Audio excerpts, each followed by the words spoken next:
Scary moments inside a Moss Park high-rise last week after a fire broke out in the early morning hours. No one was injured, but tonight Toronto Community Housing confirms it is looking into complaints about how the incident was dealt with. Residents say they were left frustrated by a seemingly slow response from staff, and some aren't happy with the state of the homes they returned to.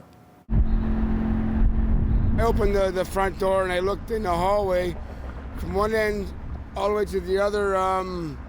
The smoke, I knew we had to act fast. The smoke was very thick.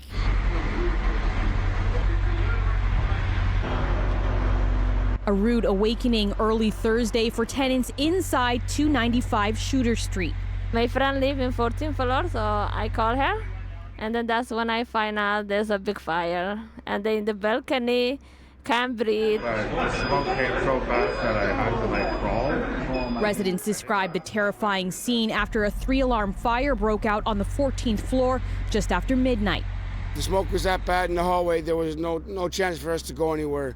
Fortunately, we had a balcony, and my 3 cats, my dog, my girlfriend, and myself were able to go on the balcony. That truly saved our lives. Luckily, no one was hurt, but the incident forced tenants in 22 units to be evacuated in the middle of the night.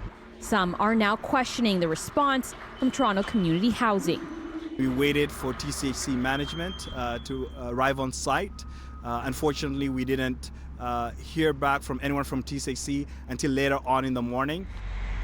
After being promised by emergency crews that accommodations would be arranged, tenants say they waited in the building lobby for hours. It wasn't until after 5 a.m. that TCHC staff showed up.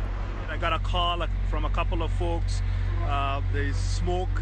One community advocate that has been delivering meals to families in need during the pandemic and came to offer his help says when pressed for an update on shelter, the staff on site began scolding tenants for not having renter's insurance.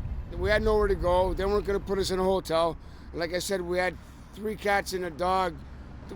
There was nowhere to, so we just told them we're going to stay on the balcony. Okay, so you spent the whole night on the balcony. Most residents were finally able to return to their units by Thursday afternoon, and one family whose unit was destroyed completely was eventually offered a hotel for the weekend. Kogali claims only after media was called. He says no transportation was provided. In an email to City News, TCHC says tenants spent the day in safe, clean common rooms in 295 Shooter and 275 Shooter, where they could observe proper physical distancing.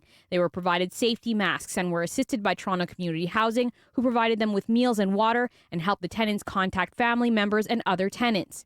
They point out that while tenant insurance is required, as a social housing landlord, they'll always help those displaced find shelter, saying the tenant of the unit where the fire started has now been permanently rehoused in another TCHC building.